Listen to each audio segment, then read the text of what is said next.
Hello! Consider this video a bit of an announcement episode 0 planning run. Basically, I want to show off just how insane a super tall build can be, in terms of sheer army field, internal stability as well as economy and monarch point generation.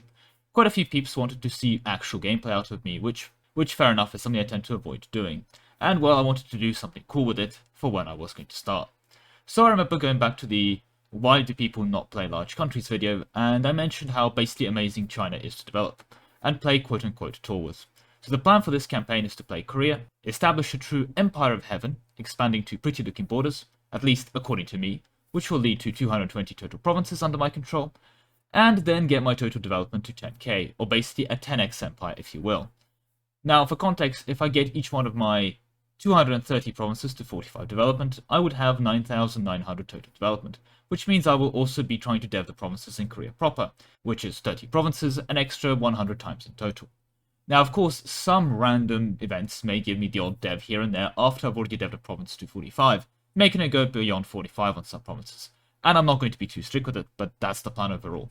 I also intend to Confucian One Faith and Korean One Culture, which I will synthesize for the monuments to be, well, the one culture for our kingdom, giving both dev costs and primary culture buffs, as well as a pretty culture map mode. So let's dive into the game and take a look at a save I set up with the console commands to just go over the planning for this campaign.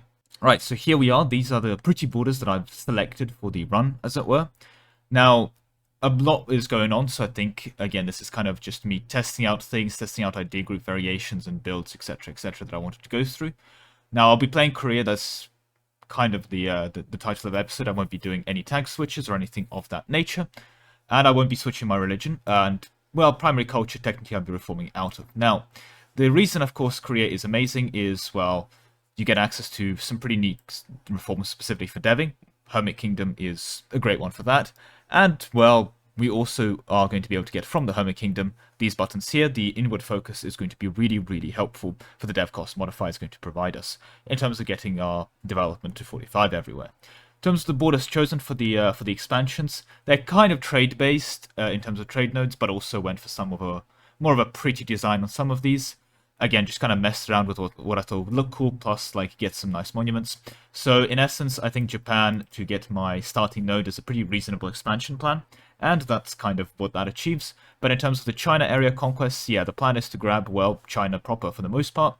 The one exception is I went for a pretty straight line here. Don't worry, we still get the Great Wall of China for a relatively nice, like, border wall potential here to be built. Now, when it comes to trade nodes, there is a couple states that I gave up, for lack of a better word, within the Beijing node in Inner Mongolia and Ordos.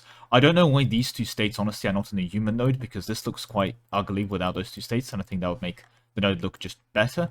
But I guess the Xi'an becomes quite a sad node if you remove an extra state from it, considering it's, like, not that good otherwise. But, again, I'm not the one designing trade nodes. These are the borders I went for. If you don't like them, I don't know what to tell you, sorry.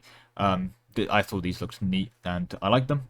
The other reason with Vietnam as well that I went down quite far into it is I did want to grab the Imperial City of Hue just to get it. It's not that great of a monument for me. I mean, honestly, the Ayutthaya monument here for the Grand Palace of Bangkok, as well as the Pegu monuments are frankly going to be just better, like this one here for the advisor cost, but borders look ugly, so we're not doing that. Otherwise, yeah, grab a bunch of islands, the usual things, and I also want to grab the West Micronesia thing, because I was 3 provinces short, but this state also does come with a cool monument, I believe here, yes, the Nanma Dol, which when we can build to level 3 is going to give us some yearly navy tradition, and I would like to get that to 100 passively, just so I can get some trade steering going. Now, in terms of other things, yeah, the base plan for the campaign is, in the early game, get the expansion done, conquer this land as soon as possible, and then basically lock down into the whole dev cycle, build up your country arc, for lack of a better word. This would hopefully lead to the getting 10k development in total, but yeah, the starting area starts around 2,000. So I'm expecting to get around 8,000 dev clicks. So it'll be just over, because when I was testing stuff, I basically dev my capital a stupid amount of times to get my crown land up to do some shenanigans, and we'll get to those, I guess, in a second, or, well, I guess now. As you're very I guess observant, you may have seen that I have grabbed Parliament here, and in terms of ideas, I have got plutocratic selected in my planning. So in terms of reforms, we will of course be starting Hermit Kingdom, then I'll be taking Strength and Noble Privileges, even though technically Curtail will be better for tax and just get a bit of money, but you know, We're basically role-playing a bit of MP thing here, just get the manpower here and get that going. I'll be going regional councils. The idea for that is initially it's going to be quite nice for that 50% local taxes to help us early, and by the time we're in the Age of Revolutions, because we're going to be having to play this campaign quite late to get the goods produced, to get, well, time to dev and time to culture convert, the Age of Revolutions version of regional councils is actually really, really nice for that goods produced. Now, we will be doing a Republic flip, so that means there is an argument to be made to actually, at tier 3, take something else. For example, actually, centralized Monaco bureaucracy might be a shout for that culture conversion cost as an option, but that's something to consider. I'm not too dead set on the regional councils, to be honest. For state and religion, I'll be absolutely going for expand temple rights, and then for tier 5, I believe the righteous army is the best. Next, I would like to grab Parliament, because Parliament is really, really strong. So that will be the tier 6 choice. It does disable the military state for us, but that's okay. And before we do that, though, I would like to get back to ideas, get plutocracy. So actually what I'll probably end up doing is the first time I'm at tier 6, I would be flipping into become a republic, taking plutocratic ideas, and then flipping straight back into a monarchy afterwards. It's going to cost us a bunch of stability, but I think it's worth it for the idea group.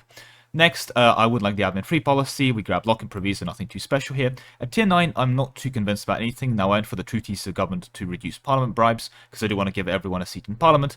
But there's also an argument to be made for Machiavellian reign, not because it's any strong, I just think it'll be really funny to take pacifism. That'll give us a stab impact to declare war, and then take Machiavellian reign to make sure that basically we're like a pacifist that can still declare war. I just think that's hilarious. It's like pacifism, but proactive pacifism, right? You know, like... we're pacifist, but at the end of the day, our enemies, well, they can run, but they can't hide. As for the tier 10 reforms, nothing too fancy here. I think I'll probably just end up taking the GovCap, to be honest. And the free policies for tier 11 I do quite like. There can be an argument for right to petition if you want to get some extra monarch dip skill going, or even in political absolutism we really want some admin efficiency at that point, but I don't think we will. So that's kind of the plan with the reforms. And of course, we will be sticking with the Hermit Kingdom reform. We do take up Admiralty regime because I've taken Maritime and Naval at the end, and I think this is a good time to start talking about the actual idea choices. I want to open administrative ideas. It kind of serves a double purpose in the sense that the CCR is going to be incredibly helpful in the early test stages when we're taking over China, and then the GovCap is going to be really helpful later. After that, I want to actually grab Aristocratic. It serves two purposes. First of all, the dev cost, I love it. And the yearly armed tradition case, actually three purposes, sorry. But more importantly, Aristocratic infrastructure has a GovCap policy, which I do quite like, and going administrative aristocratic early on gives us access to an extra 20% reform progress growth, which I'm a fan of, so we can get that going early. Now, after that, we do go infrastructure. It has the dev costs that we need. It has some construction costs to help us scale, and it has some state governing costs, which kind of indirectly helps the whole governing capacity issue, as well as some fort maintenance reduction, which, by the way, works really well with our missions, because we can get some fort maintenance from Hermit Kingdom, as well as later we'll be taking defensive ideas, which, well, also includes some fort maintenance reductions. So we can get really, really cheap forts, like, everywhere. Not that we'll struggle paying for them, but I think it's cool. Anyway, after that, we will pick up economic, and this is the time when I'd want to be definitely, maybe even destroying manufacturers and rebuilding them, because smithing economics is a great way to get some extra dev just for free. But yeah, economic is also really nice, and the reason, of course, with economic and defensive is that we do get a dev cost policy in primary culture. After which I wanted to pick up plutocratic. The order isn't set in stone, but the plan is for plutocratic here to then come in again with the dev cost, and it has some neat policies. After which, if we have time, we can go down trade and maritime, but they're not really necessary. This does give us some pretty neat policy overview. In the administrative, we'll be running the GovCap modifier, some monthly autonomy, but mostly the GovCap. We'll be running the dev cost in primary culture, as well as some stab cost, and we'll be running the reform progress growth.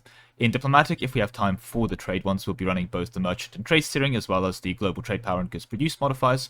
And in the military tab, I think the max admiral maneuver and yearly naval tradition decay will be neat to help us get to 100% naval tradition decay, as will be the extra merchant and some regiment costs we can pick up from that policy. Honestly, the mill policies are going to be quite disappointing for us. There's an argument to be made for garrison size and fairness, but I don't think that'll matter much.